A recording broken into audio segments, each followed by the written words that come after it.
Hi, hello, welcome friends. In this video, we are going to discuss about performance measurement and evaluation. What is this performance measurement and evaluation? For example, if you take one hero, if you are acting for a film, the director or the producer will evaluate his performance and he will pay the amount, he will pay the remuneration. Based on his performance he will pay the remuneration. That is in same like that we will measure the business performance and evaluations, then we will pay some amounts. If you want, for example, if Infosys company is there, if you want profit for that company and you will evaluate its performance and you will measure its performance and you will pay by the shares of that company, then you will get the profits of that company. That is performance measurements. You see its performance measurements and evaluation. Same like that we will see the business's performance and evaluation. For that purpose we have so many methods. We will discuss that. Here what we will have overview means performance measurements. Here responsibility controls, they are cost center, revenue centers, profit center, investment center. For businesses these are the more responsible centers. Next, here what is going performance measurement? It will first of all we will measure not only financials, we will see the not profit sectors also. Not profit and non, for example hero, we will not only see his acting, its background verification means how he is acting with, how he is treating with persons.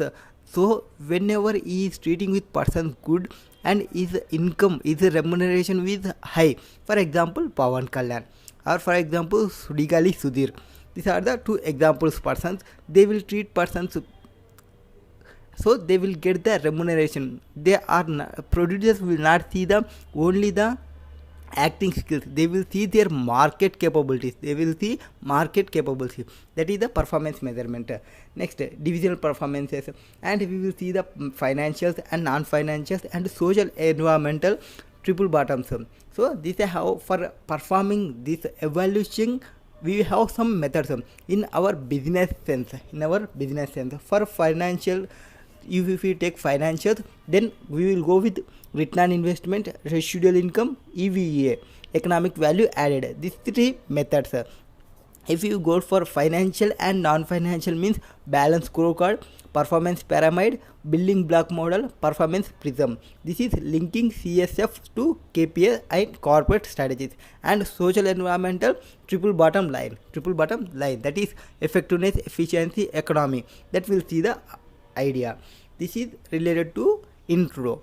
And we will see the responsibility accounting. Responsibility accounting means here we will collecting, summarizing and reporting of financial information, where individual managers do such accounting the all cost, that is cost, revenue, assets. So based on his accounting he will account in the profit and loss account. From that accounting we will call as profitability accounting or activity accounting or profitability accounting. Here responsibility accounting is opt with top management and delegated authority, they will see.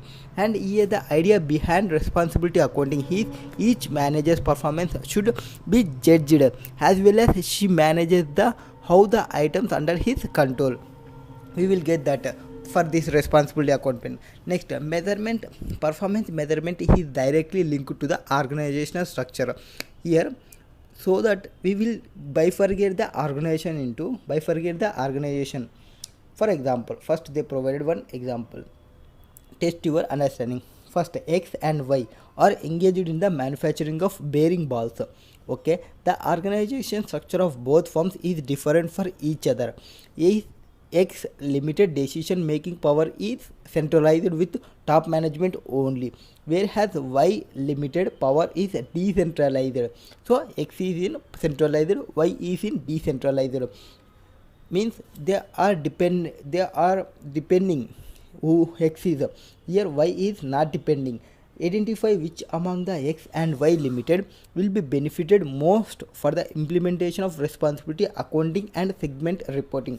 The key of effective decision making is decentralized organization, because they have their freedom, because they have their independence. Organization is responsibility accounting means holding manager responsible for only those things that are under their control. Why will be more benefited from the implementation of responsibility accounting and segment reporting. Next, by the organization structure, we are bifurcated into it is organization structure, entrepreneurial, functional, divisional, and matrix. We are bifurcated. Entrepreneur organization structure and functional organizational structure, divisional organizational structure, matrix organization. Here we will have some persons in their category, and in this one structure they will persons is there, and they will make call for example, if you take the functional, they may be CEO, CFOs, and if you take the divisional organization, they may be our CFO and product managers. That type of persons is there for that bifurcation. And here see functional, CEO, CFO, that is product manager, marketing manager, financial and administration manager, purchasing manager, research and development manager, other functional managers, so and so. Next, divisional organization structure means chief executives, product X, product Y, product Z. This is divisional, based on products or based on their various division operations, based on geographical area or market or product, they will bifurcate that. Next, matrix organization structure. Here there may be a projects for project A, project B, project B, C managers, chief executives and their staffs with their vice president finance. They will allocate that type of functional responsibilities. Here for staff they will allocate the functional responsibilities, and project responsibility will take over the project manager, like that. Next, responsibility centers and its performance. There may be responsibility centers like cost or expense center, revenue centers, profit center, investment centers. We have discussed in starting overview only. As per Daikin Mahar, a responsibility center is specific unit. It is a specific unit for the organization to assign. For example, if you see in any company, we will see that accounting department, HR department, and some manufacturing department, investment center, that type of center they will maintain for their complete. They will give authorization for that center only. For example, cost or expense center. Here cost or expense center means a responsible center, the where the manager has control over the cost. He will have full control over the cost. For example, the paint department in automobile firm, performance report of cost center is focused on budgeted and actual cost, quantity of input resources to appraise the performance. Cost variance are relevant measures. So when you have a automobile industry, if you are a paint department, they will see their cost. What is the performance report of cost center? They will focus on budgeted, what is the budgeted cost, and actual cost. For the money, material, money hours, what are the expenditure they are incurring, and if there is any cost variances, they will take the relevant measures. Note here, cost center can use both cost control, that is cost containment, that is standard costing, and budgetary control. Cost containment means standard costing and budgetary costing, where cost reduction means targeting costing kaizen. Cost control means cost reduction means if you have incurring 10 rupees, you will reduce 8 rupees. But whereas cost control means if you are incurring 10 rupees, if price is going more or cost is increasing, purchase price cost will increasing. So if you control here only, we will enter forward exchanges or forward agreements, that type of we will control the cost here itself, that is cost control. Next, revenue centers. Revenue centers are the responsible centers where managers are totally concerned with rising revenue with no responsibility for cost. They will bother about the cost only. They will concentration on revenue. They will concentration on revenue, and here the key used in appraising performance. Appraising performance they will use for monitoring sales variance from budgets. If there is any variance from budgets, they will see that appraisal performance are sale variances. Booking counter or any airline companies is revenue centers. Next, profit center. Profit centers are responsible centers. Here, where managers of such centers are divisions, they will responsible both revenue and cost. Where we seen in cost or expense center, they will bother only about cost. Revenue, they will bother about only revenue. They will not bother about cost. But where the profit center means, they will bother both revenue and cost. Revenue and cost, they will have control on both. Here, which are other than which are capital nature, this is not a capital nature, and earned out of and incurred on assets assigned to the division responsibility only on operating profits. To illustrate, the facility of canteen can be considered as profit center. Canteen is a profit center. Thus, performance is measured in terms of difference between revenues and cost. Note, internal transfer price policy has a significant effect on the performance of profit center. Divisional transfer pricing is discussed later in next. Investment center. Investment center, they will see on where to investment, where is best investment centers, and they will responsible not only for revenue and cost. They will generate this cost and revenue and investment decisions and disposal of acquisition of assets, which assets are purchased, which assets are disposed, the type of ideas they will get. And here for the performance of measurement investments, we will measure by appraising the profit, appraising the returns. So investment is base center for ROI, RE and EVA. Why this base center? ROI formula is written by investments.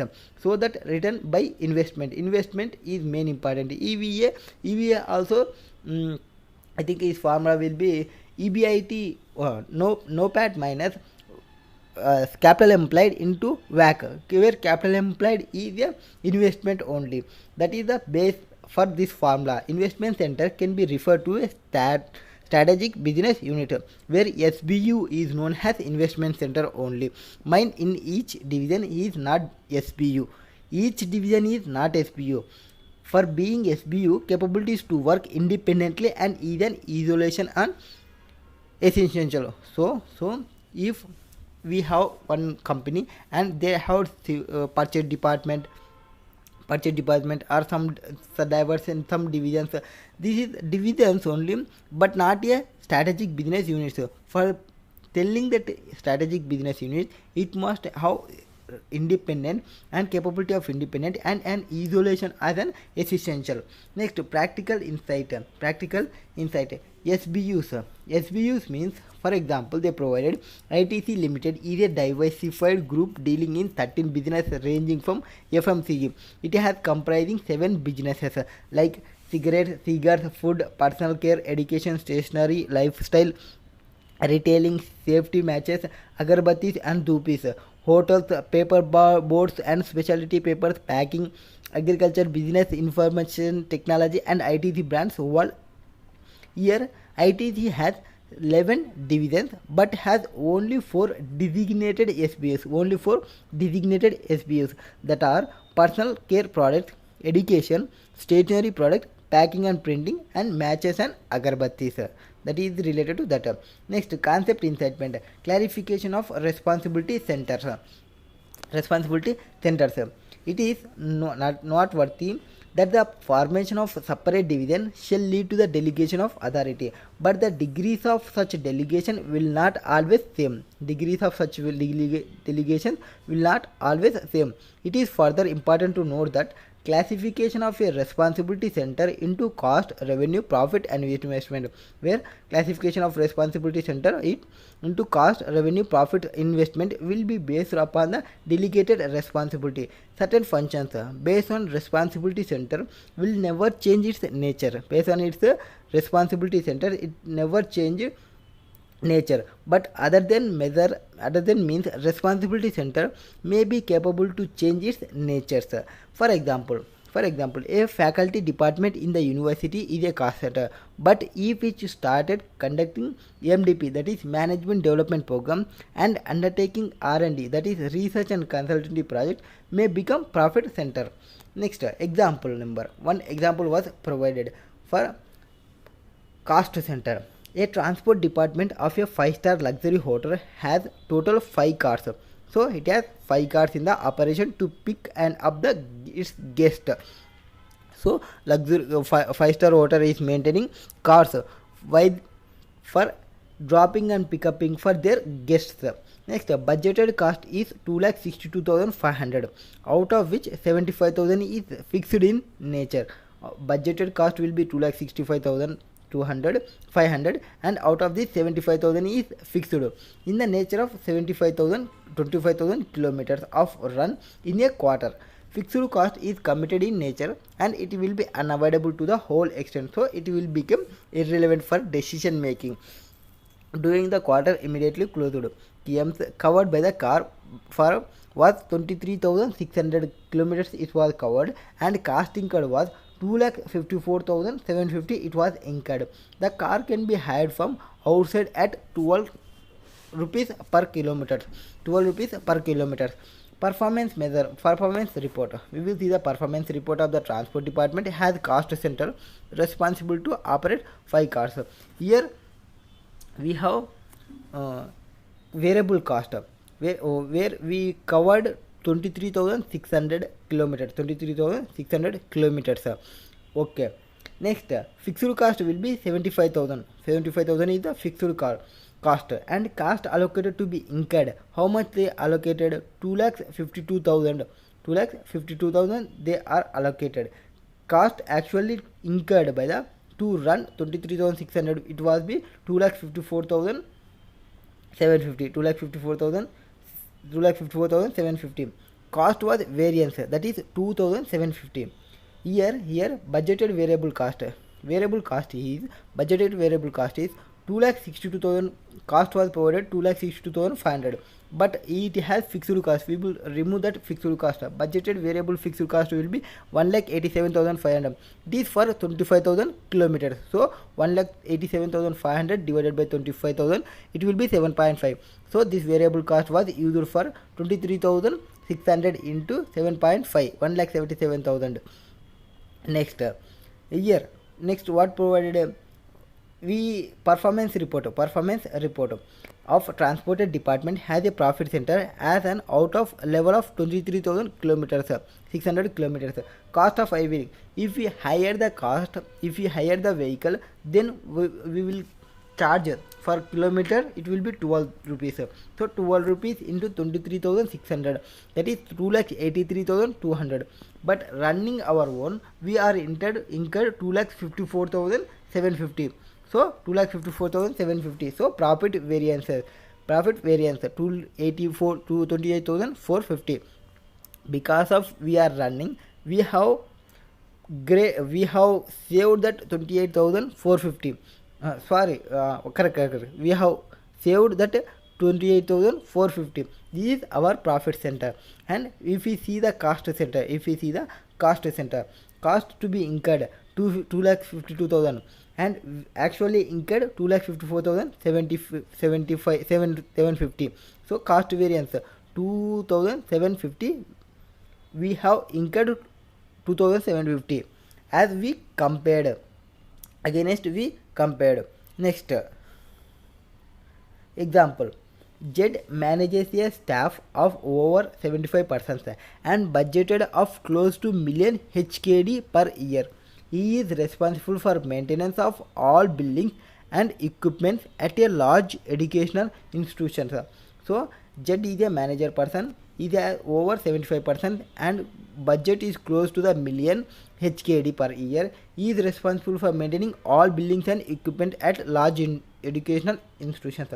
However, any rebuilding, renovation or modernization plan is budgeted and administered separately.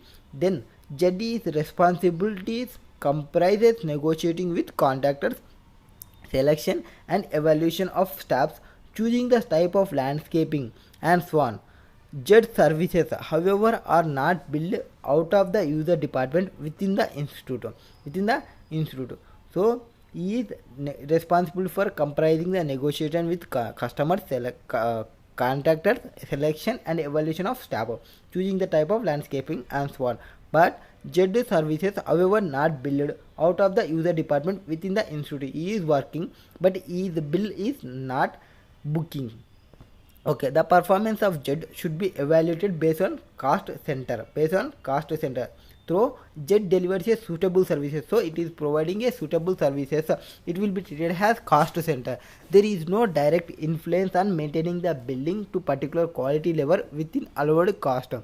This is the main essence of cost center. In addition, the institute should use a combination of financial and non-financial. Only seeing the financial, we should not take the decisions. We should also see the non-financial performance measures to evaluate JED performance. Focusing on the financial measurements alone not worthwhile. That is maintaining the building. Responsible for maintaining the building, it is not only the financials, we will see the non-financial measures. So he is responding for complaints and feedback. Score and maintenance appear useful way. Make sure that JED is providing a desired service quality. Okay, next, what is the performance management system? Performance management system means, here we will get that. Firstly, determine the organization structure. Later on that, evaluate the degree of delegation of control and also identify the responsibility center. Next, establish performance measurement, that is both financial and non-financial, and target for each measure. Review the performance with help of KPI dashboard and take corrective actions. These 4 stages will be there for performance management. For what are the 4 stages for performance management to take any organization towards sustainable? If the organization wants to go in a sustainable way,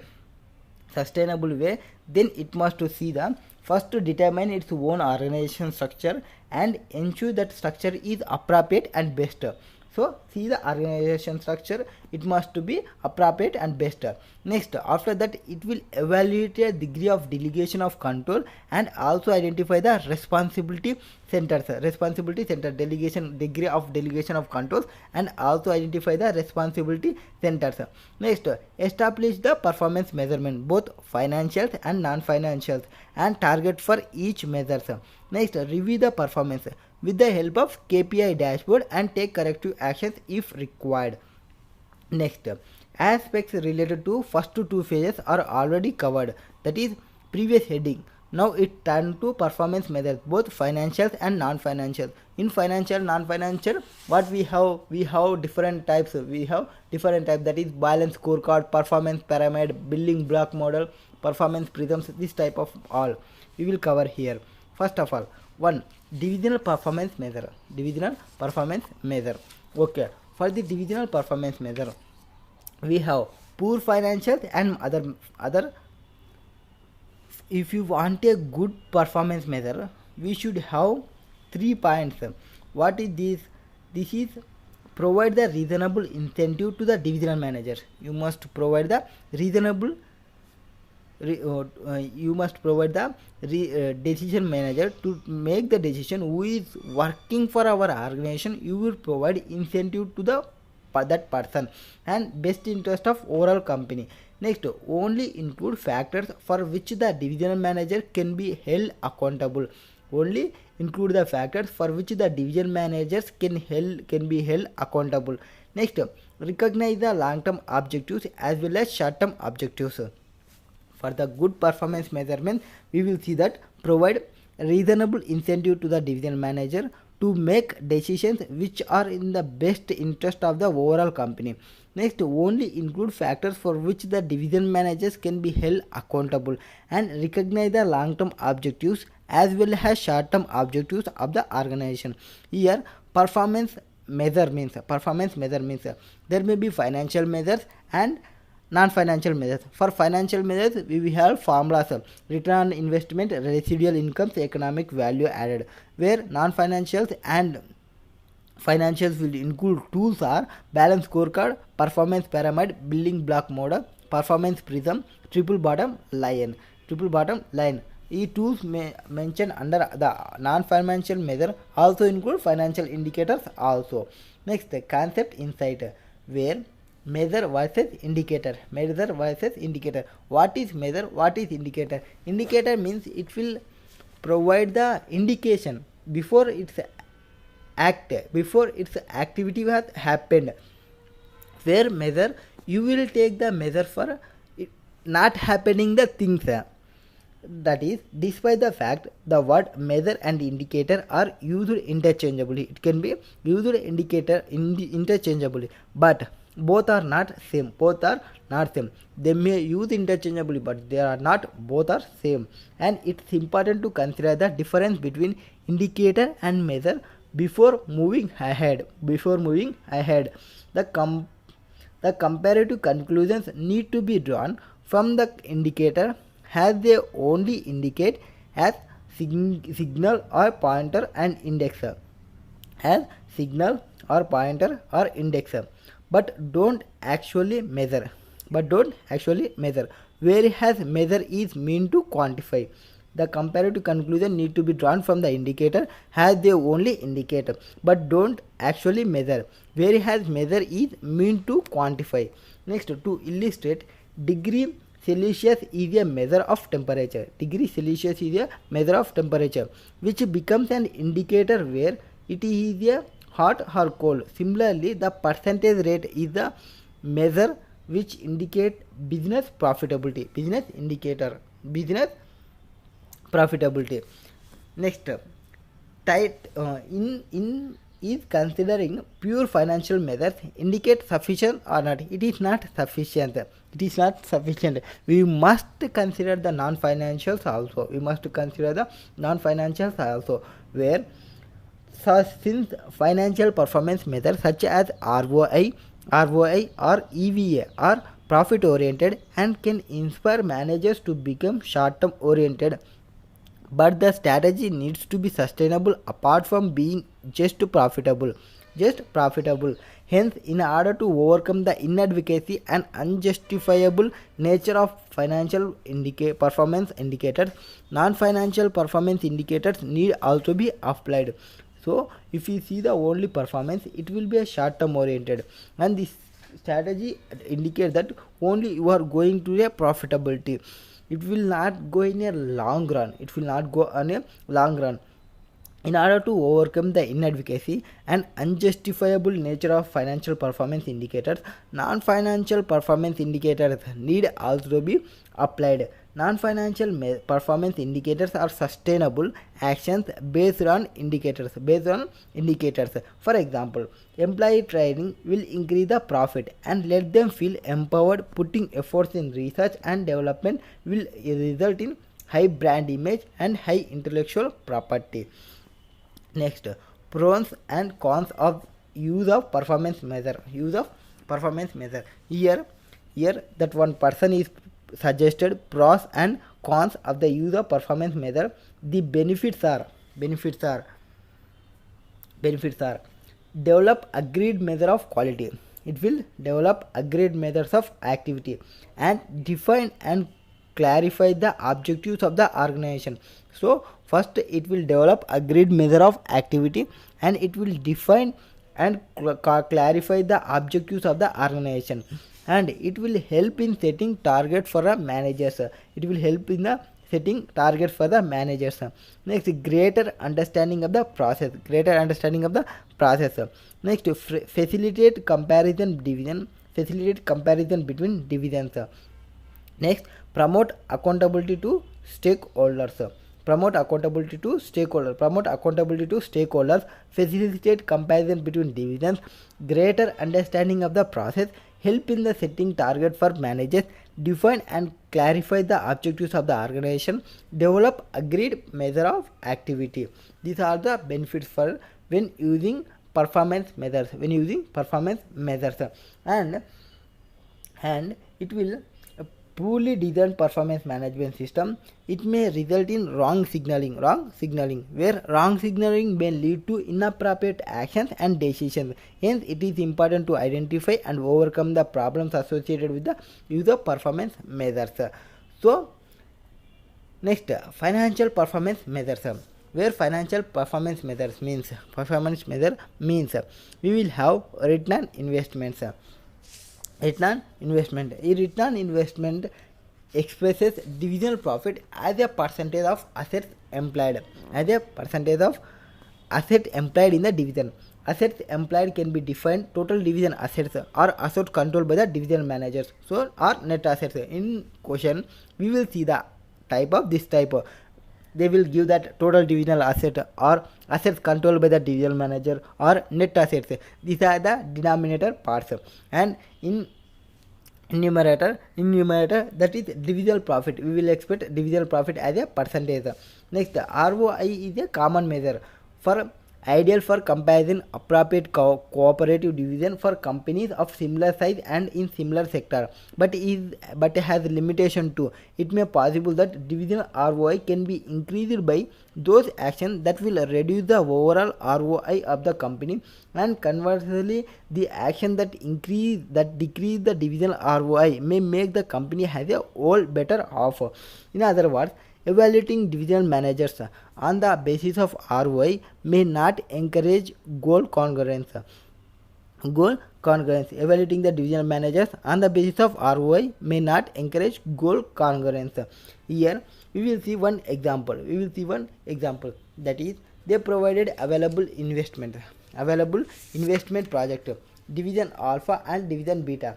Project proposed investment will be 2020. Controllable contribution to 1.4, that is 20 lakhs. Controllable contribution 2 lakhs, 1.4 lakhs. Next, cost of capital 8%, 1.6. Residual income 0.4 minus 0.2. Here what can we see? And based on that example, based overall cost of provided, the manager of the division alpha would be unwilling to invest the additional 20 lakhs because the return of the proposed project is 10. Proposed project will be 10. Presently there is 13. That is 13. It has 13, but proposed project was 10. It is decreasing their return investment. Whereas other hand beta, their present percentage return of investment will 5, and their proposed project will be 7 rupees. They will invest, they will increase their increasing in their return investment. So on the other hand, the manager of division B wishes to invest. He will not interest to invest because they are decreasing in ROI, where B is interested in investment because their ROI was increasing in trend. It would be increasing division of ROI. So the managers of both division would make decisions that would not be the best interest of the company. If you see the overall, these are both are divisions. If you individually they see, they will have division alpha will not be encouraging and division B was encouragement. But if we see the overall, then what is there presently, and they will see that 13 plus 5 18 by 2 9. Presently they have 9. Overall cost of capital is that one provided. Overall cost of capital is 8, and proposal will be 10 plus 7 17 by 2. It will become how much? 17.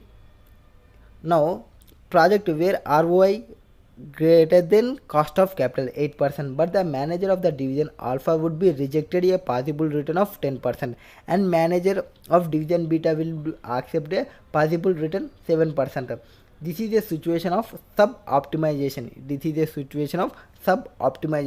Where one division is accepting, one division is not accepting. Here the company should accept only the project where ROI is greater than the existing, then only they will accept. This type of situations will be sub-optimization. ROI can therefore lead to lack of goal congruence. So it does not have goal congruence. It will not provide complete information to which they will invest. No doubt, ROI is easy to calculate as all the requisite information is readily available. If the readily available information, that is return and investment, if we have, they will calculate. But research shows poor correlation between ROI and shareholders' wealth and can be distorted by the accounting principles. There may be accounting principles. Some items is there, that is depreciation, non-cash items, the type of non-items, that type of investment is there, no, that will also they will consider. So this is not a correct. Where residual income, here residual income will produce that income will residual income is excess of control profitable over predetermined organization wide minimum hurdle rate on the investment controllable by the division manager. So higher the residual income means better the performance. If you have higher residual income, then better performance. For evaluating economic performance of the division, residual income can be defined as divisional profit contribution less a cost of capital charge on the total investment in the asset employed by the division. If the residual income is used to measure the managerial performance of investment centers, there is a greater profitability that managers will be encouraged when acting in their own best interest. Here they will provide same another example, that is proposed investment will be 2020. They have 20 lakhs cash, controllable contribution 2 lakhs, 1.4 lakhs, cost of capital 1.6, residual income was 0.4 minus 0.2. Here the divisional manager residual income of division X will be increased. X will be division X, that is division alpha will increase in trend, and whereas the division beta will be decrease, that is it will have less, it will have negative sense. Where if the both managers accept the project,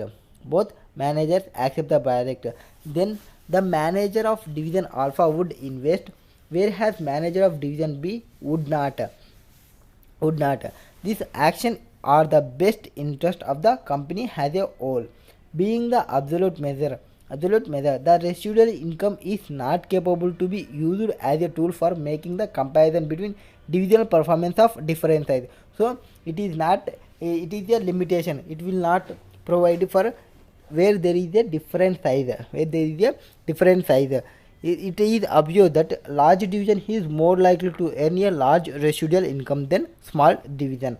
Next, to overcome deficiency target or budgeted levels, residual income should be passed each division that is consistent with asset size and market condition of the division.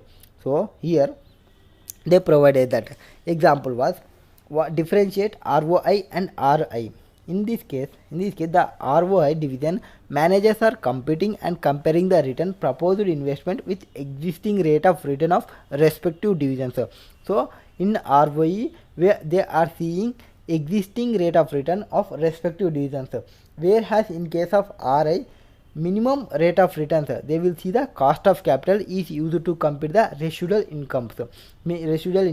ROI is a relative measure, whereas RI is absolute. RI will produce absolute because they are using the minimum rate of return. Next, in case of ROI, the decision was taken based upon a comparison between two earning rates, that is existing and proposed, between two earning rates, whereas in case of RI contribution is compared with cost. Hence, it may possible ROI and RI may give contradictory results. So they will providing contradictory results, ROI and RI. We will go for EVA. Their EVA, we will find out the better performance. Next, there for the EVA, we will not consider the accounting, that is non-cash items and depreciation. For as per accounting, we will not calculate that based on that. We will take the economic depreciation and add back some tax bases that we will see in every year.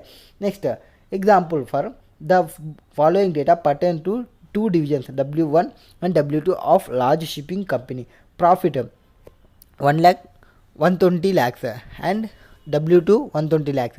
Investment 960 lakhs and investment 156, where cost of capital at 10%. Cost of capital was provided 10%. This example shows that RI is subject to a size effect, but ROI is not. ROI is not. The larger size of W1 division, that is W1 division, which is more than 6 times that of W2 division, overcomes its lower profitability as measured by ROI. Thus, RI is not a good way to compare divisions that differ greatly in size. ROI is not possible because of different sizes. Here they will working 1 2, that is ROI formula will be return divided by investment, that is profit divided by investment. Profit was provided 120 lakhs divided by 960, and the W2 31 lakhs 20,000 divided by 156 lakhs. So W2 division has a higher ROI. And next, in case of ROI, in case of RI, 24 lakhs they are provided.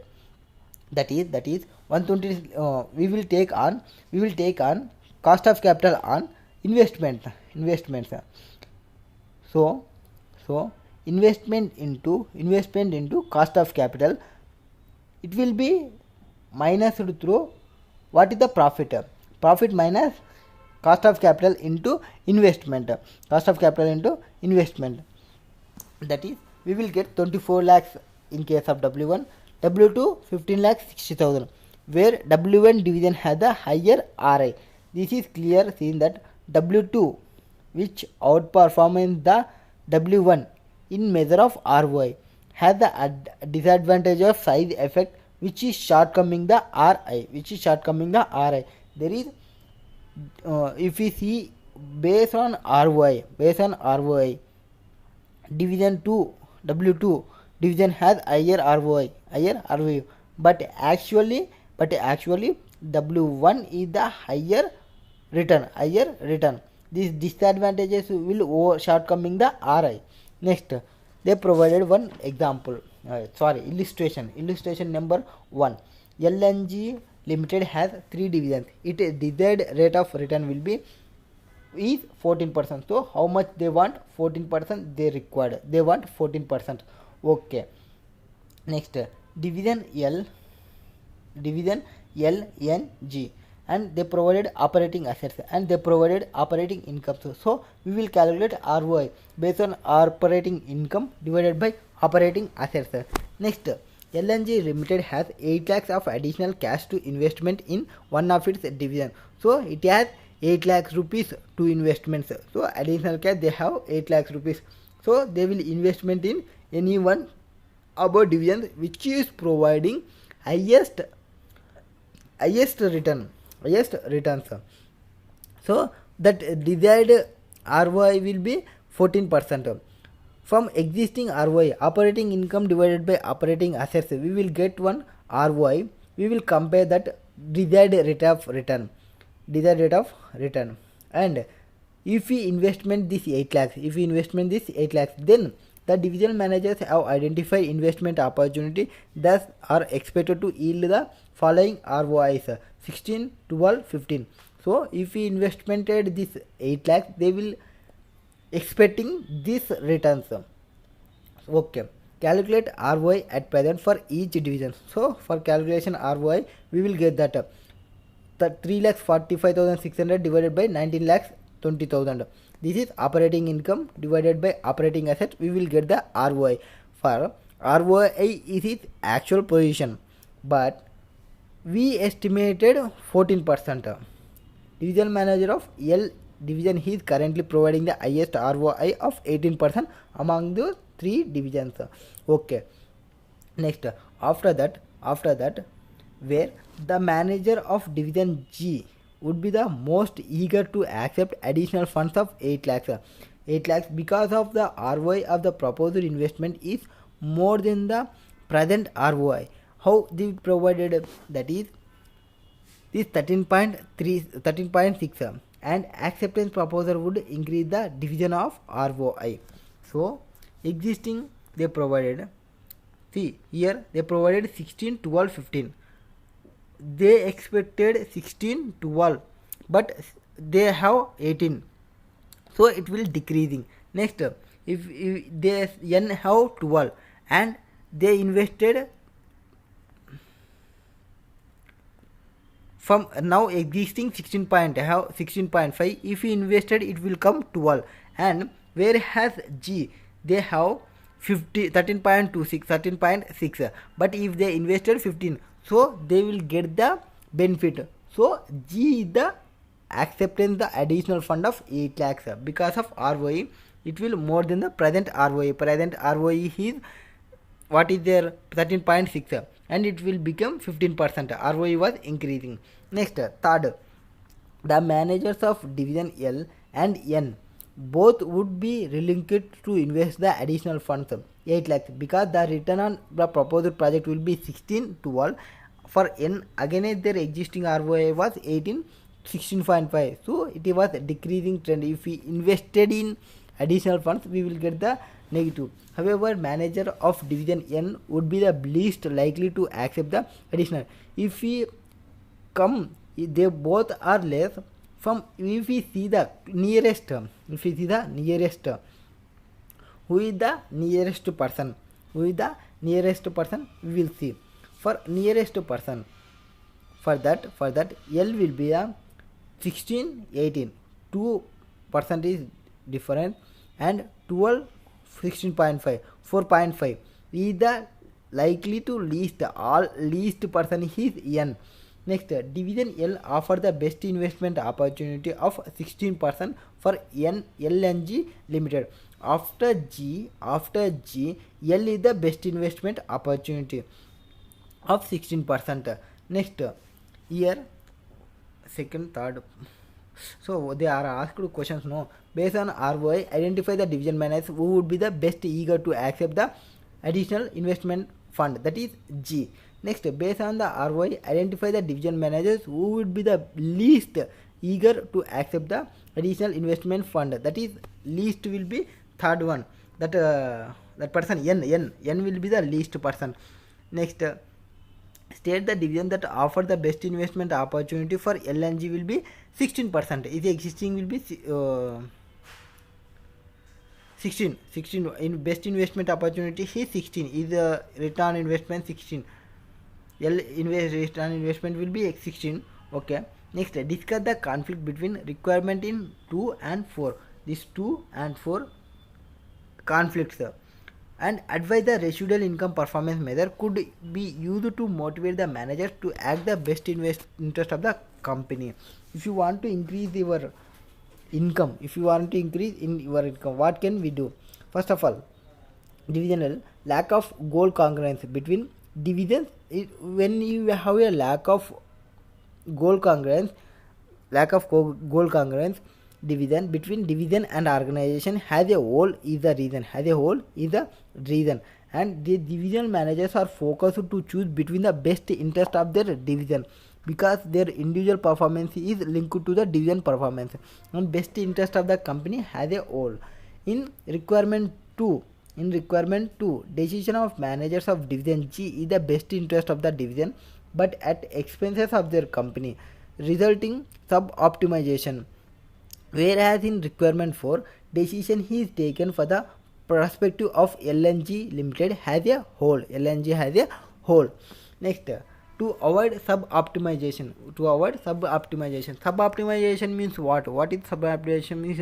Whether we will decide for go for G or whether we will go for N. Why here N not N? G or L. Why we are conflicting between G or L?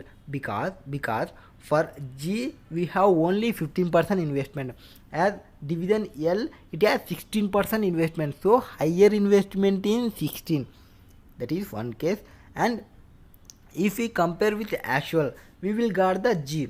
If we compare with the, it is the actual. For actual to proposed, it was increased by G. We have taken in second point. For the least means, which is the highest return is providing L. So this is the case. We will go for I investment or which is going to be increased. This is the subcosting situation. This is the sub optimization situation. To avoid the sub optimization return, the divisional performance, here we calculated with return of investment. So this sub optimization, the divisional performance can be measured using residual income, that is RI can be used. Then this disadvantage in ROI, we can bypass this income by using the RI. Since under RI, division manager do not reject the proposed project with lower return than existing return of income division. Hence, in the interest of organization as a whole, division is ready to accept the investment project with the return equal to or greater than the predetermined rate of return. So overall return, cost of return, which is provided 14%. So we will see that 14%. RI being absolute measure have shortcoming to that performance of the division with different sizes cannot be compared. If you have a different sizes, it will not be compared. We will see the performance, moral performance based on 14% which is provided there. Desired return, the overall company has required 14%. If you go for L, we will get the 16%, and if we go for G, we will get the 15%. It is good one only, no issue. Next, that is the here. Next procedure. Next one. Here they have, if you have a different sizes, it cannot be compared. Now we will go for EVA. EVA is a performance. EVA is a performance measurement system that aims to overcome the limitation of other divisional performance measures which are based upon accounting profits. Here EVA is a performance measurement system that aims to overcome limitations of other divisional performance measures which are based upon the accounting profits. Here the major shortcoming of relying upon accounting profits includes it will includes two methods. Here profit will be ignored. It will add some or it will go for other. That is profit ignore the cost of equity capital. Companies only generate wealth when they generate a return in excess of the return required by providers of capital, both equity and debt. In financial statement, the calculation of profit does take into account the cost of debt finance but ignore the cost of equity finance. Where EVA, it will say cost of debt finance, but it ignores cost of equity finance. Next, profit calculated in accordance with accounting standards do not truly reflect the wealth that has been created and are subject to manipulation by accountants. So an alternative to accounting profits in economic profits, EVA is a measure of economic profits. So they have some problems. When company is generating their wealth, they will generate return excess of return required by the provider's capital, both equity and debt.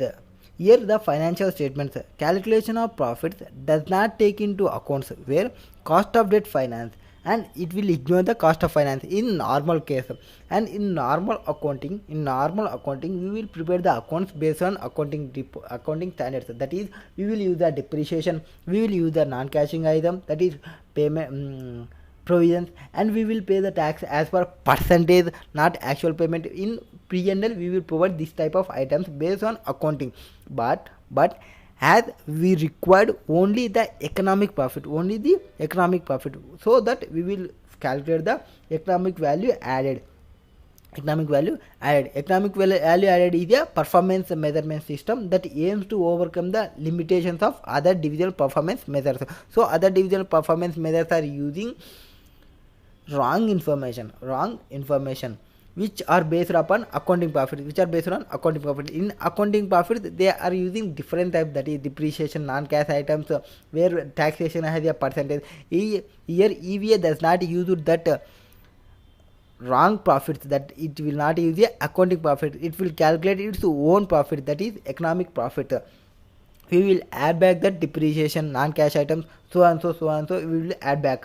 Next, calculation of EVA. Calculation of EVA is a economic value added is a measure of economic profit. Economic value added is calculated as difference between NOPAT minus WACC into capital. WACC means debt, a weighted average cost of debt and equity capital. Weighted average cost of debt and equity capital into, and capital employed means this is opening capital. Next, here NOPAT means net operating profits after tax. This profits figure shows profits before taking out of cost of interest. Next, here we will get two methods. We have two methods for NOPAT calculation. They may be for accounting profits. They provide the accounting profits. No, for that accounting profits, that operating profits, or other name is operating profits. We will take that operating profit, we will add back all the depreciation, non-cash items, and whatever the tax paid as per percentage. We required only tax paid, and this accounting depreciation will be add back, and economic depreciation will be deducted, and provision for bad debts and discounts will be added, and interest and capital will be added, and research and marketing, technology development expenditure will be added. That all expenditures will be added back to the profit. Next, here another method will be start with profit after tax, that is PAT, profit after tax, and added the net cost of capital, net cost interest, that is net cost of interest. This is the interest charged multiplied by 1 minus tax rate, corporate tax rate. Yeah, for example, they provided the example. Okay, what is the example? Net operating profits before interest and taxes, that is 7,500. Depreciation expenses 2,500. Next, change in net working capital 1,250. Next, capital expenditure 1,000. Invested capital 12,500. WACC provided 8%. Total tax rate was 30%. In accounting method, we will take directly 30% on profit before tax. But as per economic value, we required what amount tax paid. We will consider only that amount. Next, EVA can be calculated as NOPAT minus the capital charged on the invested capital. In this case, NOPAT is equal to net operating profits before interest and taxes, that is 7,500 minus taxes 2,250, that is 7,500 into 30%, which is equal to 5,250, So they provided net operating profits before interest and taxes, that is 7,500, where taxes will be, if you take the 7,500 into 30%, it will become 5,250. But if we go with EVA, we will calculate it with that amount will be,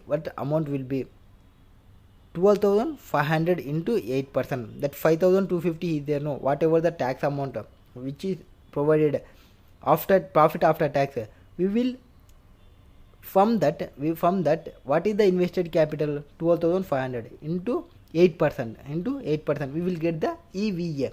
Here limitation for EVA, we have limitation for EVA is two certain limitations. Important among them are, EVA is also an absolute measure, hence not free from shortcomings, like comparison between performance and enterprise of different sizes is not possible. So for EVA also it is not possible to, when there is a data for comparing between performance of enterprises of different sizes is not possible and largely based upon historical data. It is largely dependent based on historical data because they are taking the accounting profit and from accounting profit it is adjusting some items. After that adjusting, they will taking that capital, working capital, opening invested capital, whatever the information is historical data. Next, here may enlist the instance when will EVA increase. EVA will increase based on EVA will increase if any of the following initiative either individually or any combination applied by the organization. For operating profits can be made to grow without employing more capital, that is greater efficiency. Next, additional capitals invested in projects that run more than the cost of obtaining new capital, that is profitable growth. Next, crunch out capital from those investments or projects which yield at the rate less than the cost of capital, that is liquidated unproductive capital. Next, illustration number 2. Here we provided X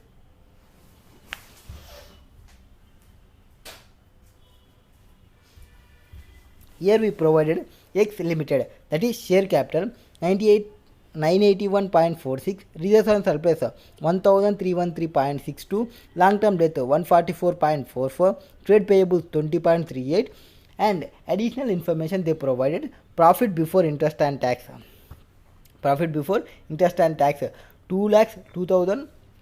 So from this we will get the equity was share capital plus reserves and surplus equity, and for debt will be long term debt. We will not consider the trade payables. So next, profit before interest and tax. So EBIT 2,202.84 lakhs. Interest paid is 13.48. Tax rate is 30%. Cost of equity is equal to 12.42 and cost of debt is 6.53. So equity was provided and cost of debt, we will take the cost of debt after tax. Always we will take the after tax. How can we see that it is a after tax or not? We will take that interest paid is 13.48 divided by 144.44, that is we will get the gross amount. From that we will deduct the tax rate, that is 30%. Next, calculate EVA, added economic value added of XYZ Limited. For XYZ, EVA is economic value added, means it is a performance measurement. And for its formula will be NOPAT minus WACC into capital employed. Here NOPAT will be taken, that is PBIT, that is earning before interest and tax minus interest minus tax plus tax and interest. We will take the second method. That is EVA is equal to NOPAT. NOPAT will be whatever the amount provided here. EBIT they are provided 2,202.84. From that we will deduct interest. From that we will take the tax amount. We deduct tax amount plus add back that tax amount that interest and tax yield will be add back. Then we will get the NOPAT amount. Next, capital employed was, we are already calculated capital employed, that is share capital plus reserves and surplus plus long term will be the capital employed. Next, WACC means here share capital plus reserves of equity and debt. We will take that equity and debt. Equity into weight, debt into weight divided by total equity plus debt. We will get the WACC percentage. Next, PBIT 2,202 less interest, PBT less tax, profit added back, and from this we will add back the interest portion of tax on 13.48. Only the tax portion will be deducted, remaining will be added. The tax portion will be 30%, that is 9.44 amount. NOPAT 1541.99. EVA will be NOPAT minus WACC into capital employed. Next, practical insight. EVA practices. HUL compute EVA and report the same in the annual report. HUL considered 7.02 as a pre-tax rate of cost debt and 9.11 has the cost of capital. But while calculating EVA, we must take the post cost of debt. Here they provided pre-cost of debt. So we will deduct the tax portion on that amount. Next, that percentage 7.02. After that, cost of equity has been computed using capital asset pricing model SML pronounced by William Sharpe 1963, considering RF equivalent to yield on long-term government bonds 6.14. That is RF was provided. Next, RM was provided, that is market risk premium 4.47 and beta variant is 0.664. RF plus beta into RM minus RF, that is CAPM model formula. Next, non-financial performance measures. Now as of now we are seeing the only performance measures. Now we have non-performance. Here we will get the balance scorecard and other types we will get.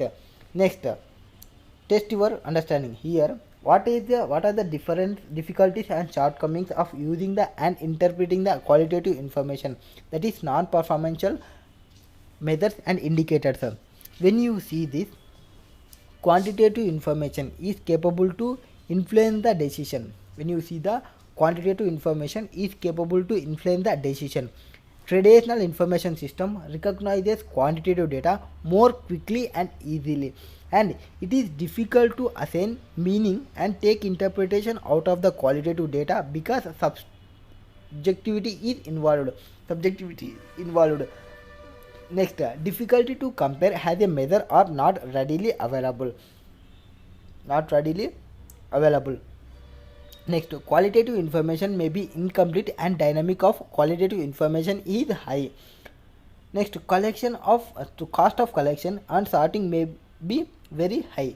These are the difficulties and shortcomings of using and interpreting qualitative information. That is for non-financial performance measures or non-performance indicators. Getting this information is very tough, because it is not a financial data. For example, if you count Reliance company profit and loss account, we will get from their website, but you cannot get that non-financial data. It is some risk may involve, but quantity of information is capable to influence the decision. If you have more information, then your decision may change. Your decision will influence. Your capability of decision will influence if you have qualitative data. If you have only the single figure, for example, if you see the profit, for profit, last year is 10 lakhs. Now this year is 20 lakhs. If you see the profit, wow, profit was increased to 20 lakhs. So we will investment.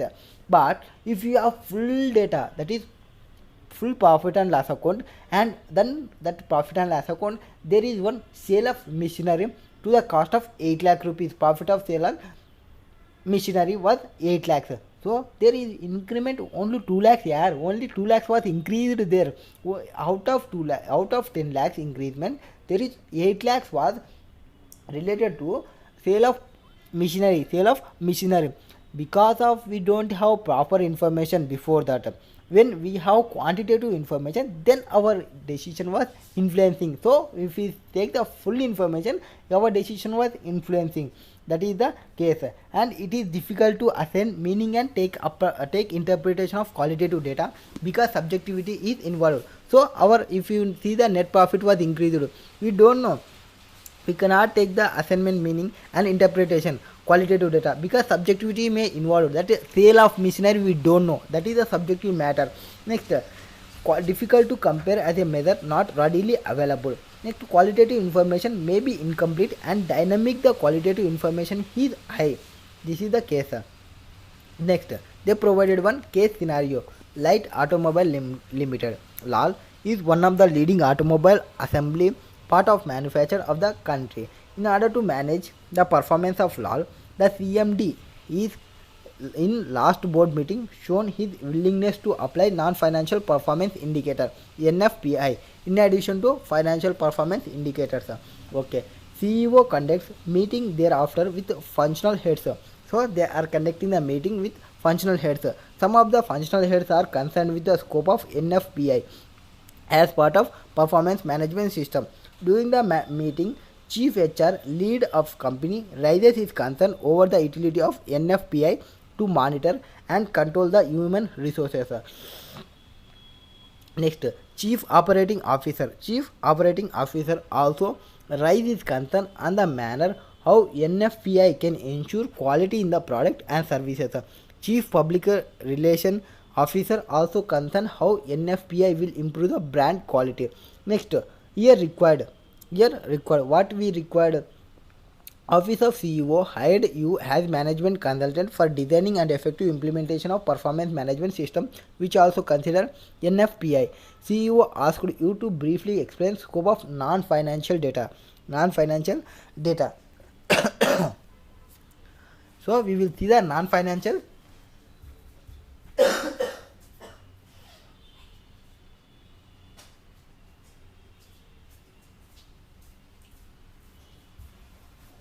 Non-financial data.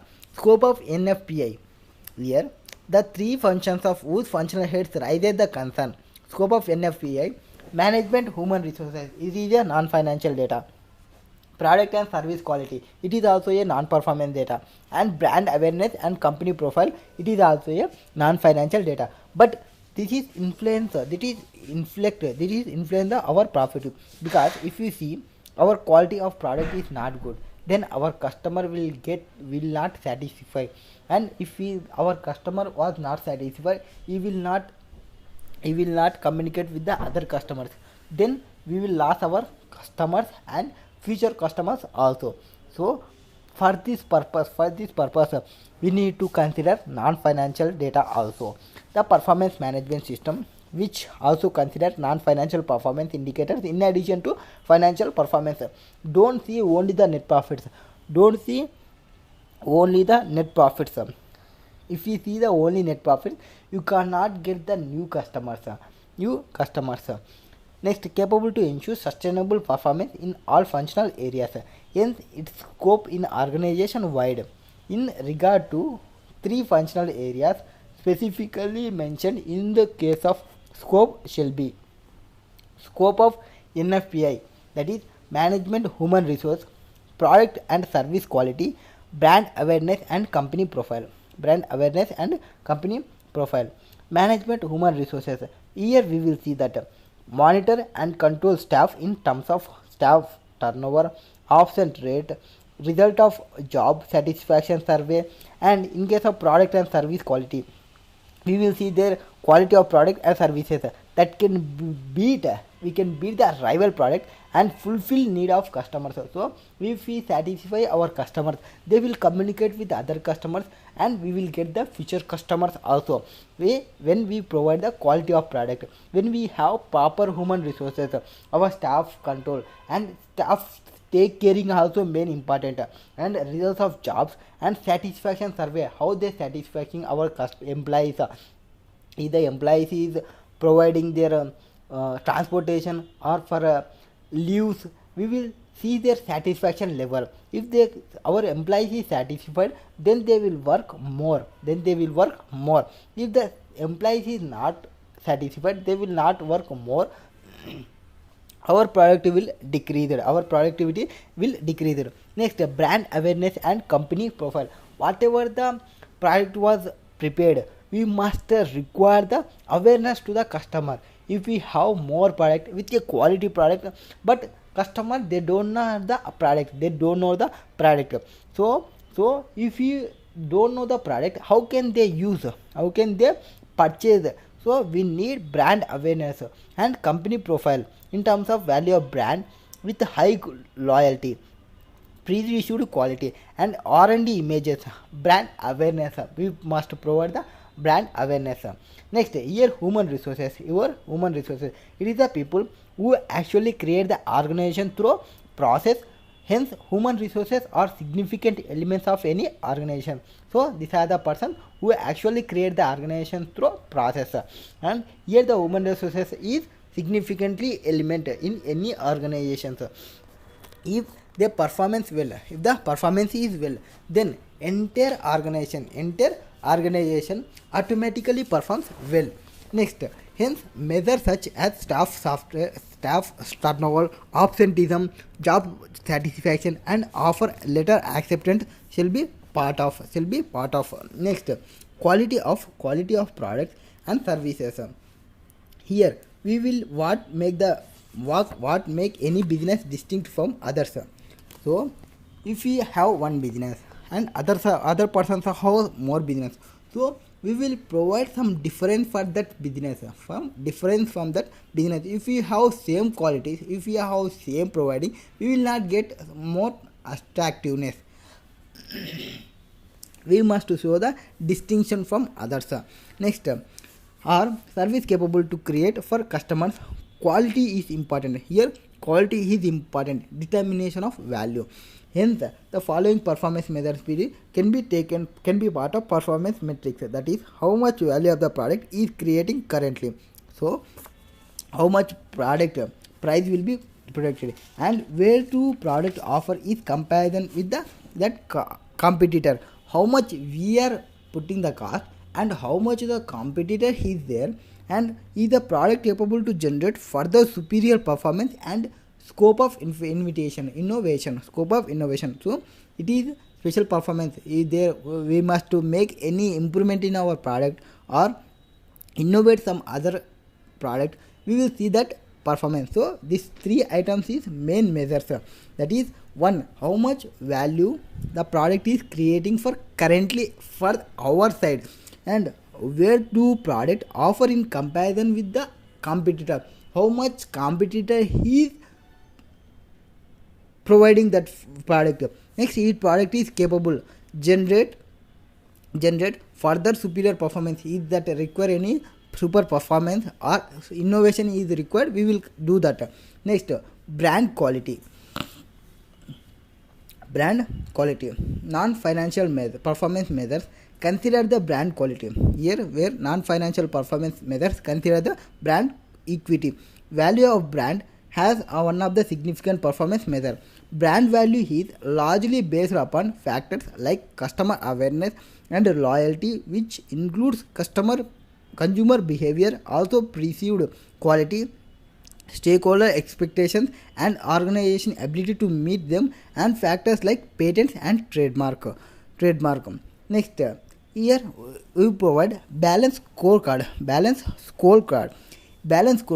What is meant by balanced scorecard? Balanced scorecard is it is a set of financials and non-financials measure relating to company critical success factors. They have critical success factor. It will set the financials and non-financials measures, and it can be approach which provide information to management to assist in strategic policy formulation and achievements. So what it will provide the information to the management, and it will assist to the strategic formulation, how it will formulate that and how it will achieve.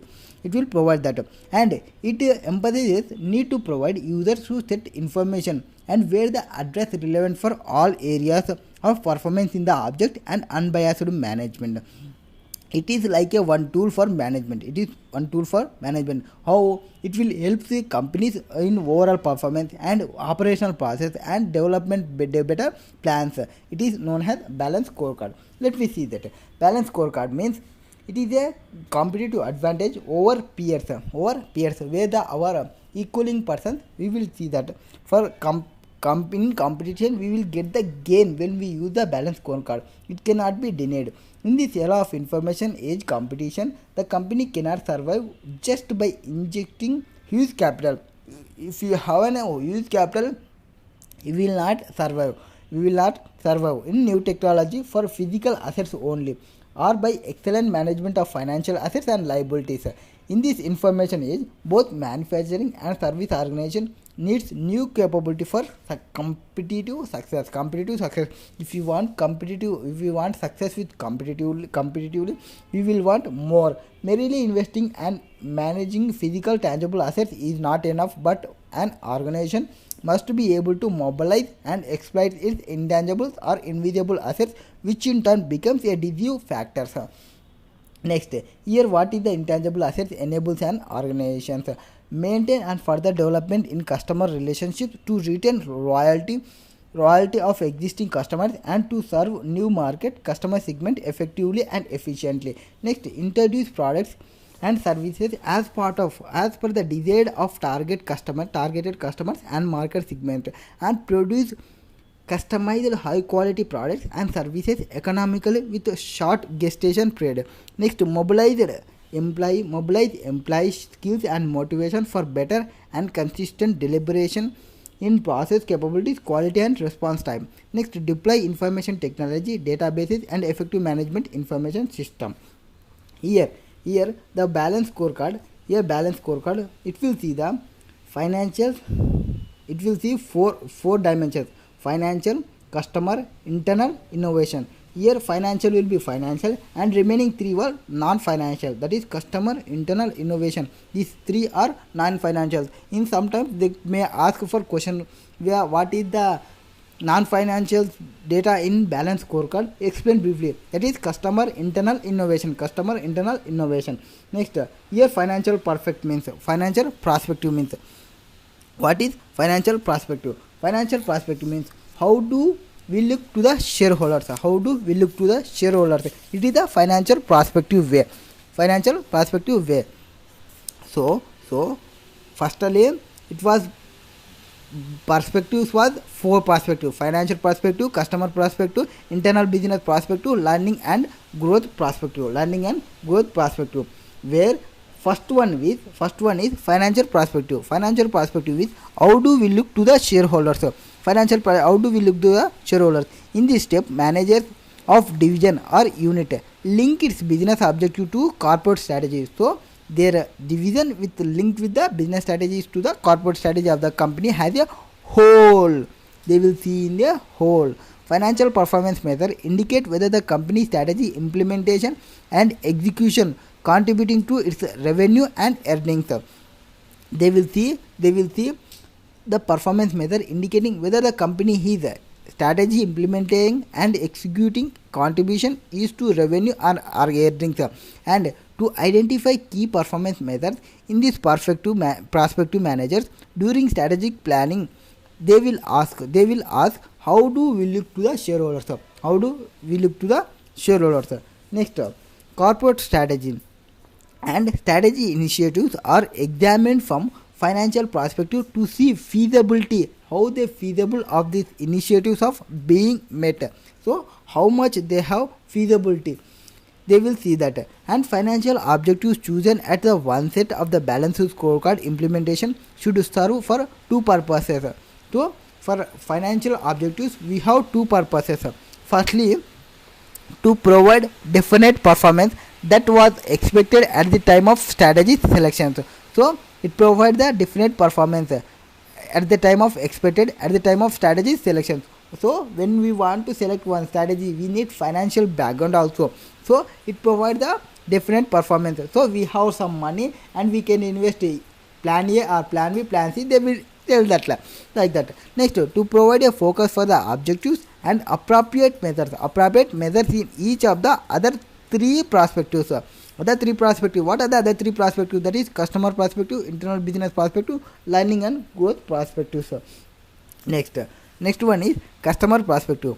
Here in first financial perspective we bother about shareholders, that is how do we look to the shareholders. Now customer perspective, how do customer view us? So we look to shareholders is financial perspective. So now customer perspective, how do customer view us? How the customer is seeing for our business. In this see, we will see in a customer way. customer side, we'll think about the in customer side how the customer is coming and how they sitting, how they buying, what is their opinion in their mind of our company. Next, here company identifies customers and market segments in which they compete and also means by which they provide value of these customers and markets. And managers. First, companies identify their customers and market segments, compete and also means they provide value to these customers and markets. This is company will do identify the customers and market management. Next, managers will do. Managers identify the lead indicators which make particular business units or product different from owner. So where there is a company has division, their managers will see this product. Next, here lead indicator may vary from customer to customer or market segments. Some types of customers will go with religious. Some customers may see in a different perspective, that is financial perspective. Some customers will see with a premium, that they will identify the bifurcating these customers. And in marketing segments, some want for on-time delivery, some want for home delivery. That type of what is the easier. For example, customer values on-time delivery, then on-time delivery become the lead indicator. Examples of lead indicator may include any number of customer consideration includes on-time delivery, on-site service, after-sales support, defects per order, cost of the product, free shipment, etc. These are the consideration for customers indicators, lead indicators.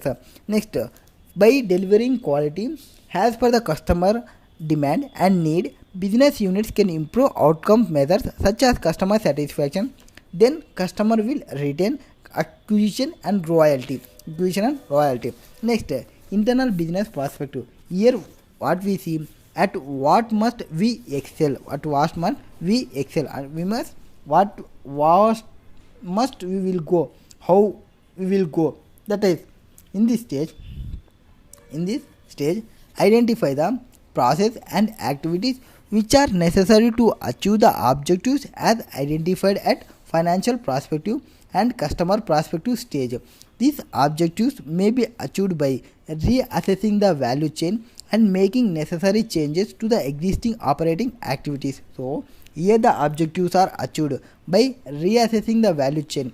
So they are reassessing the value chain and making necessary changes to the existing operating activities. If maintaining the net earnings in the financial objective of a company and after sales services can increase customer retention. So it is not only selling the products, it is required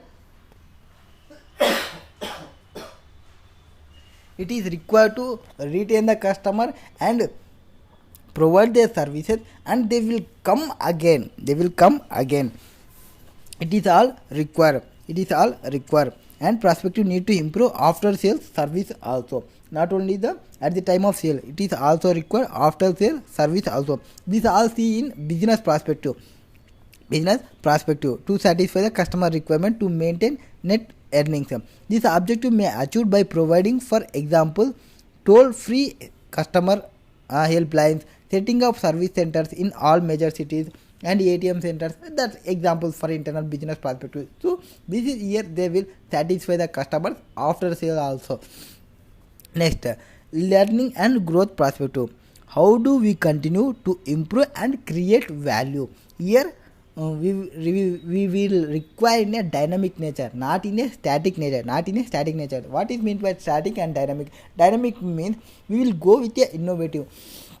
We will go with a market. We will not stand with like a statue. We will not stand with like a statue. Here, in the learning and growth perspective, companies determine the activities and infrastructure that the company must build to create long-term growth. So, here company determine activities and infrastructure that company must build to create long-term growth, which are necessary to achieve the objectives set the previous three perspectives, that is people, system, organization, procedures. Organization, learning and growth comes from three principal sources.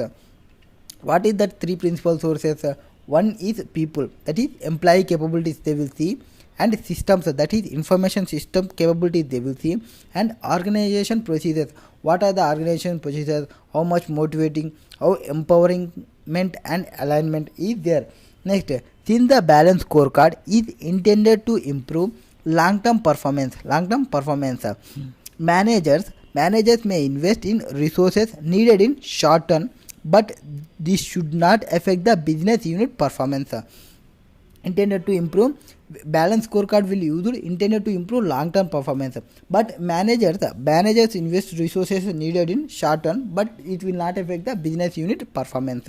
Next, here ultimately results of balance scorecard approach can be improved long run financial performance, since the scorecard gives equal importance to the relevant non-financial measures also, and it should discourage the short terms that lead to cut in spending on new product development, human resource development, etc. Next, which ultimately determinant for the future product prospect of the company. Next, here they provided that responsibilities to devise and implement a balanced scorecard. That the responsibility to devise and implement a balanced scorecard should be that of managers working with businesses. So they will not see only the financials, they will also see the non-financials. So they will work for business. Next, since every company is different, it shall need to work out for itself the various financial and non-financial measures which need to be focused upon for its own development. Next, since the balance scorecard is recommended as a management tool used both for internal and external reporting purposes.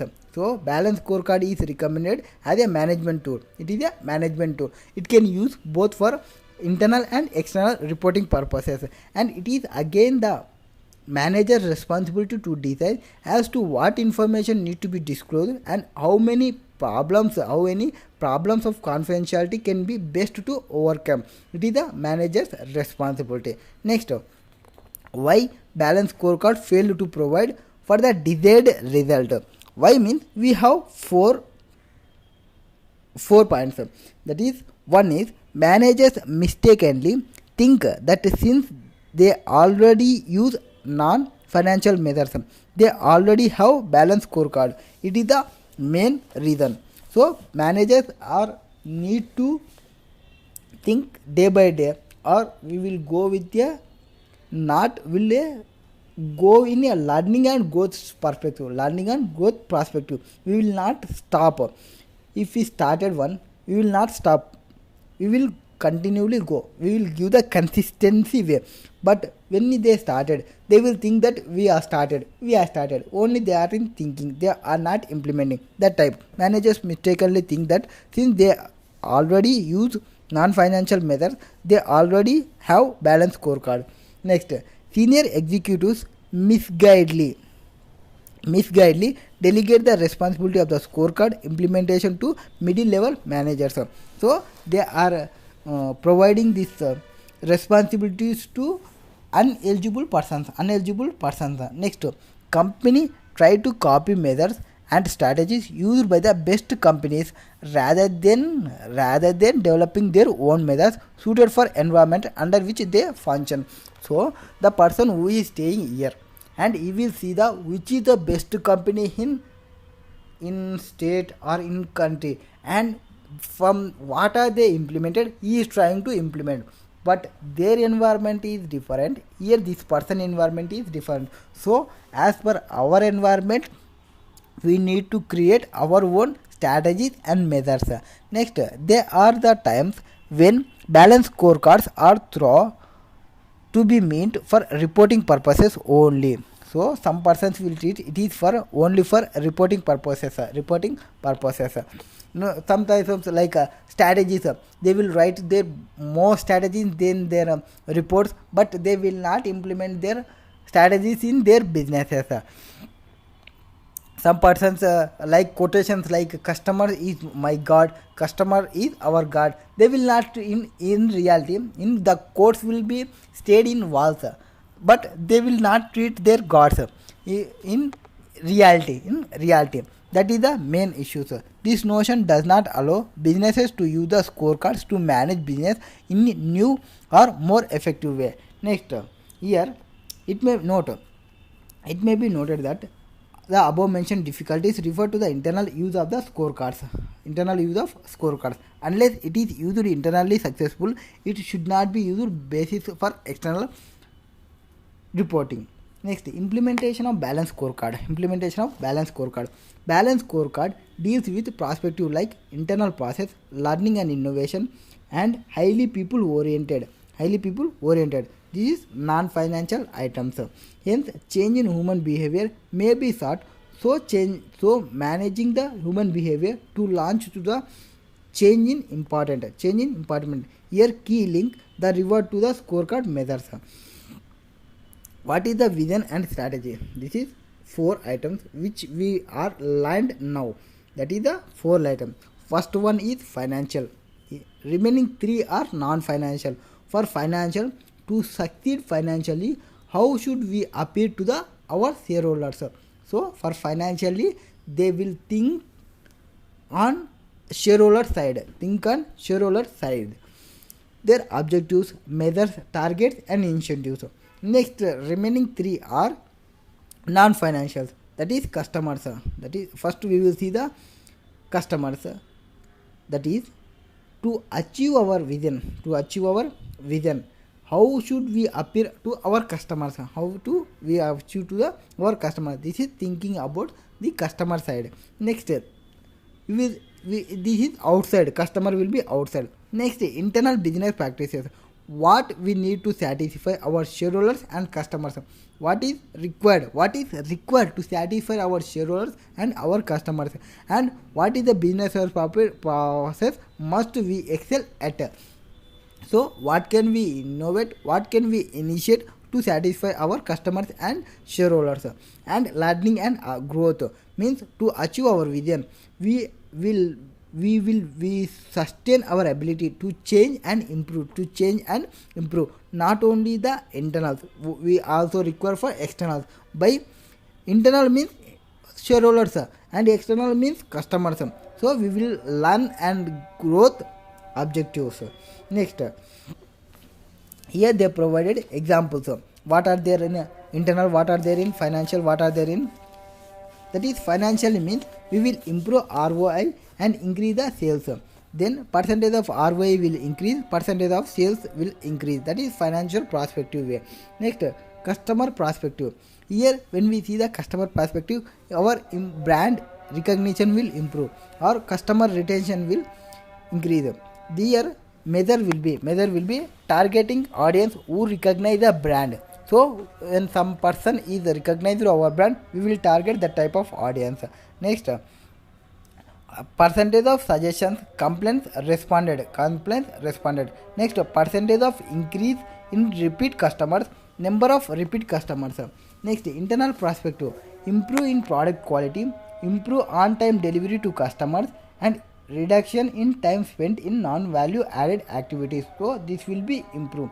We will see the product quality improvement and time delivery to customers will improve. Reduction in time spent in non-value added activities will reduction.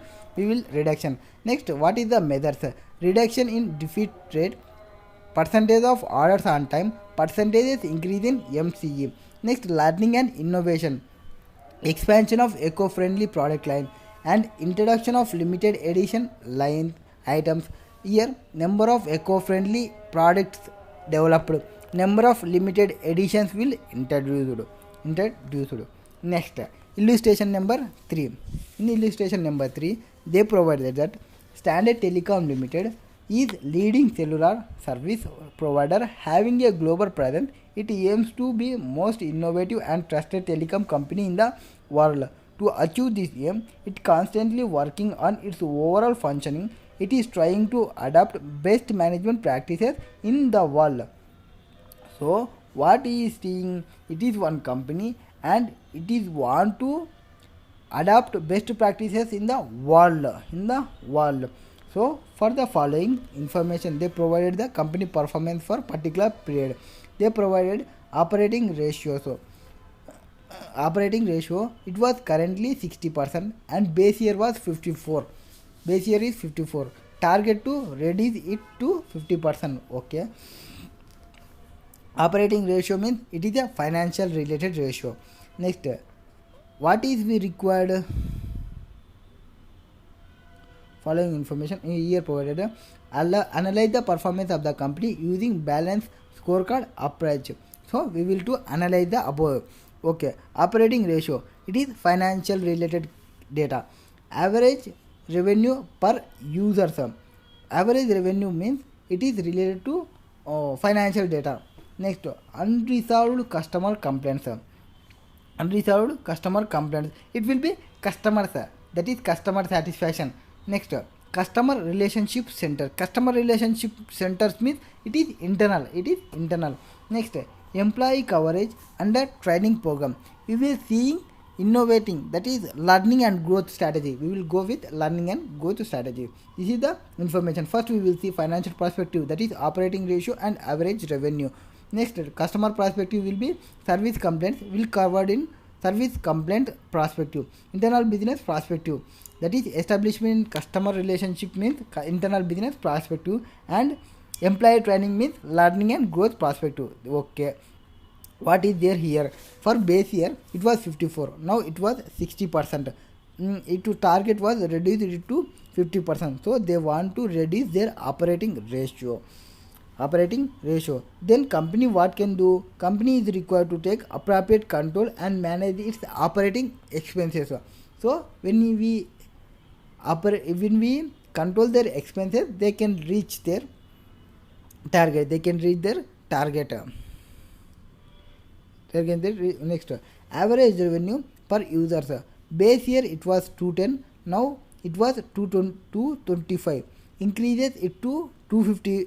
So it want to increase its revenue for 250 rupees. Then it can operating ratios, then boost up average revenue by paid up value added to the service, and increasing not a fine choice.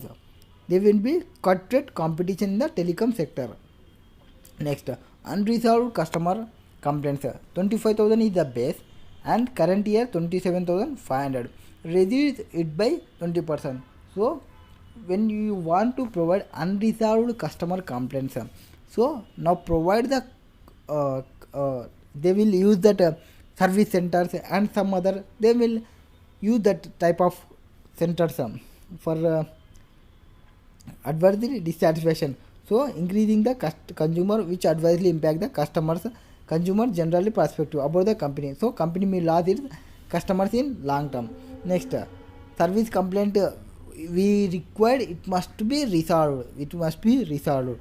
Then only the customer will satisfy. Next, here they reduced it by 20% only. Next, customer relationship centers. Base year it was 200, current year it was 280. Total the take the total to 250 rupees. Total 250.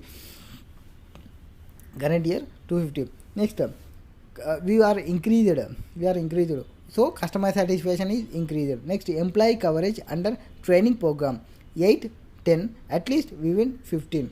So as a performance, the balance scorecard is a method which displays organization performance into 4 dimensions, namely financial, customer, internal, innovation. Financial, customer, internal, innovation. The 4 dimensions acknowledge the interest shareholders, customers and employees, taking into account of both long-term and short-term goals. The detailed analysis of performance of the company using balanced scorecard approach as follows. That is financial performance, operating ratio and average revenue will be covered in this perspective. What we cover? Operating profit and average revenue. Both will cover in financial perspective. Here For operating ratio, company is able to achieve its target by of reducing the operating ratio to 50% instead of its 60% is increased. Instead of its 60% was increased.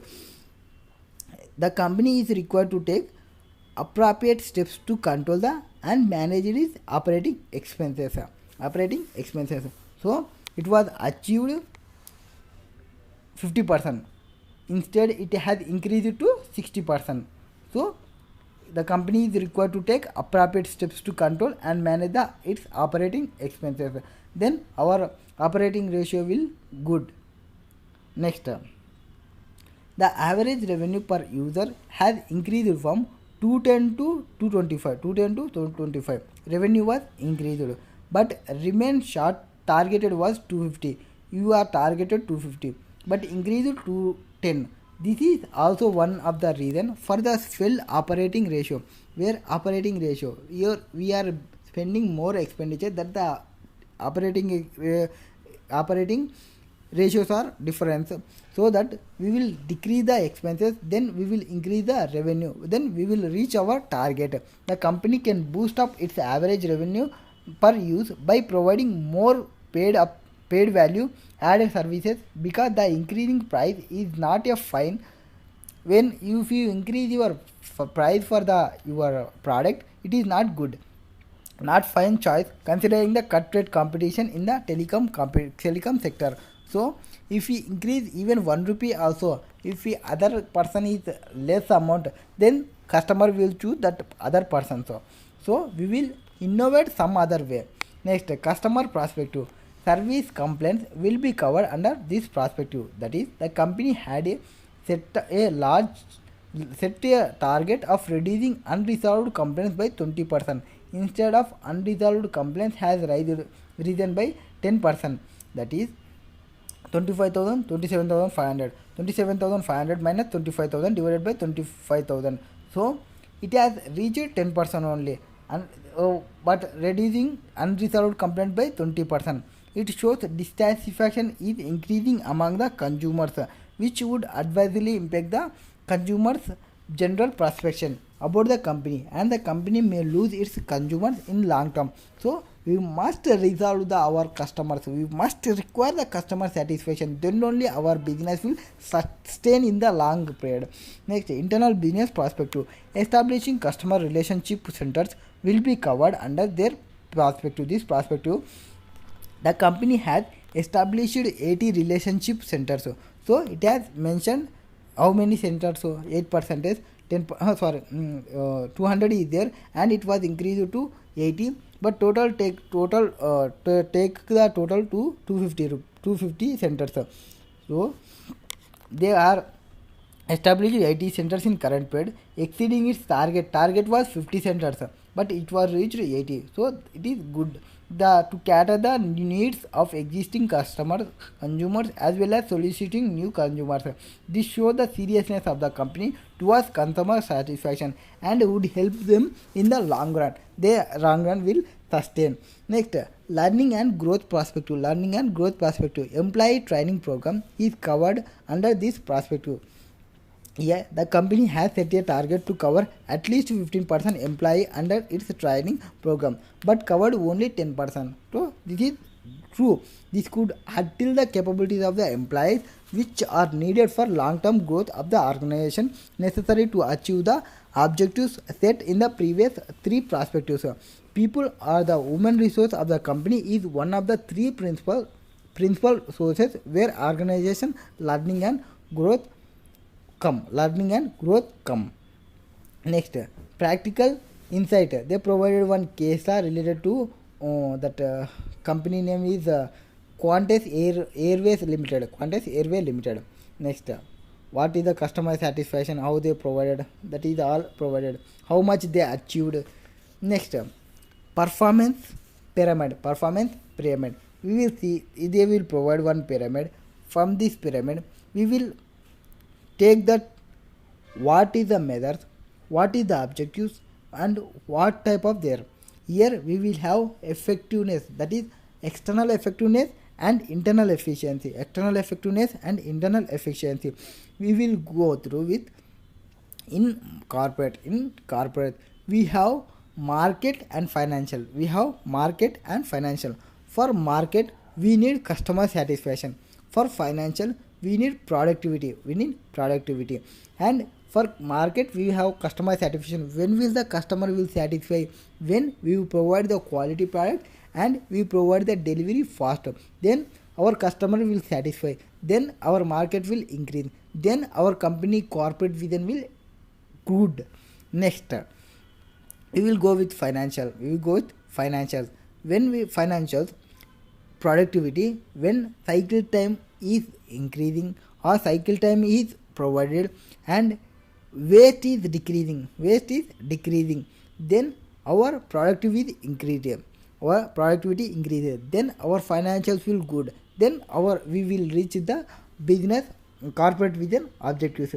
When this is for market and financials, we need the flexibility, then only we achieve customer satisfaction and productivity.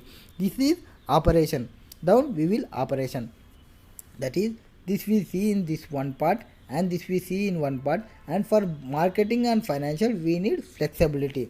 To do something, we need some flexibility, then only we do our work in independently. This is performance pyramid. Next, here caution. Performance pyramid concentrate only two categories of stakeholders, that is shareholders and customers. Next, identify the flows defined in the pyramids and code the nature of external and internal forces. Internal means this side. This is internal. This is the external side that is provided here. That is the flow of objectives from top to bottom. This is our objective from top to bottom. Here provided this objective. This is our objective. That corporate level objective from top to bottom, where flow of measures from bottom to top. For flow of measures will go with flow from down to bottom. So if you implementation is good for down to up, then it will good, and it is for the objective of the corporate vision. So objective is will flow from top to bottom, measures will flow from bottom to top. Next, the left hand side of the pyramid contains external forces. So left hand side it will have external forces which are non-financial, whereas right hand side pyramid contains internal efficiency which predominantly finance. This is all are non-performance and outside external efficiencies, and these are related to financials and internal efficiencies. This is we explained from that. Next, they provided illustration number 4. In illustration number 4, you are a paid assistant working in SBC LLP and account consultancy firm. Okay, you have received the following email from one of the SBC senior partner to DG from SB, date 22/6/2022. Subject PEL meeting there this afternoon. Next, as you are probably aware, we are meeting with the manager of PEL later this afternoon to discuss several key issues, and I need you to do research for me, and I need to report that covers the following. So one person is telling to me, means to you who is there. You are the assistant. They are telling for their assistant. What is they required? They require one report. That analysis of new proposal for the period 2020 to 22 based on external effectiveness and internal efficiency. To help you with this, I have attached a copy of your forecast. So your boss is telling they are provided the proper information, and from that you need non-financial and financial data, external and internal financial data they will analyze. Next, provide thanks. Attachments was provided. Now you require to provide the information. Provided information was total market size. 20, 21, 22. They provided market size 110, 115, 120. Okay, it was an increasing trend, no issue. PEL sales, it is financials only 18, 21, 23, increasing trend. PEL total cost,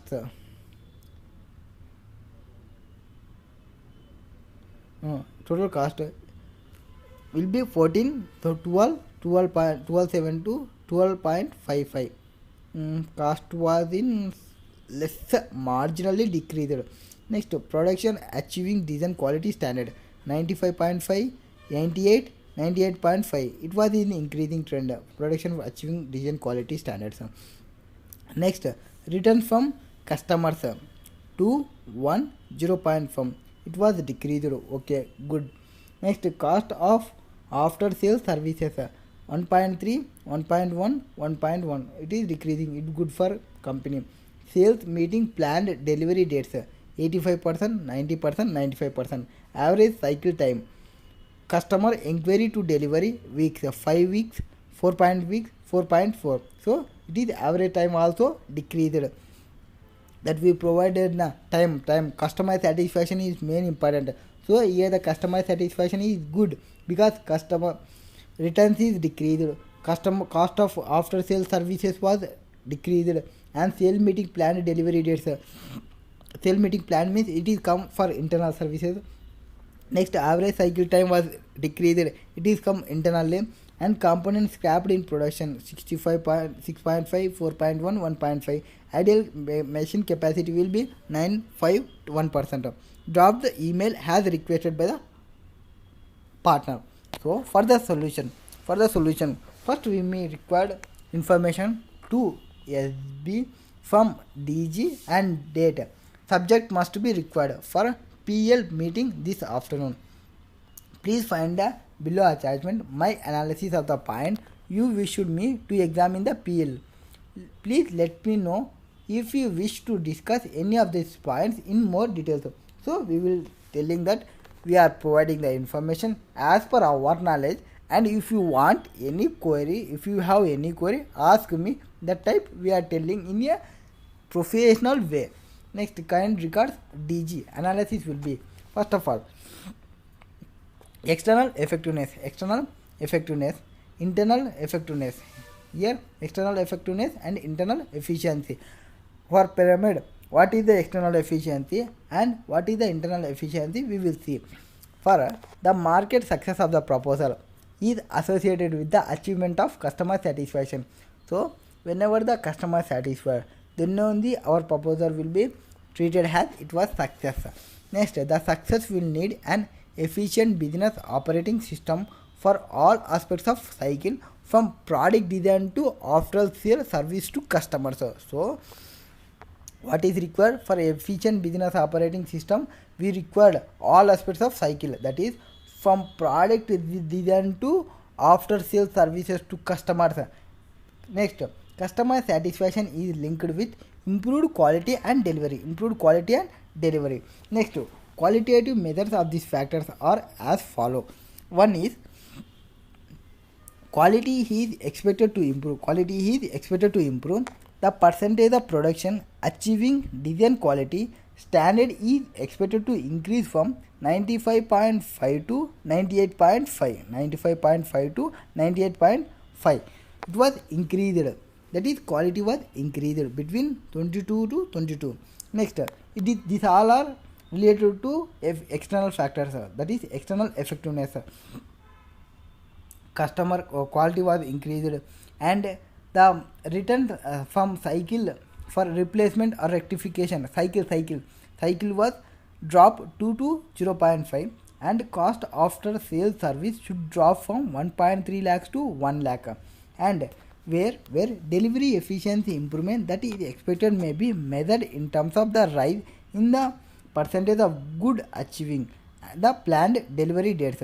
This percentage rise from 85% to 95%.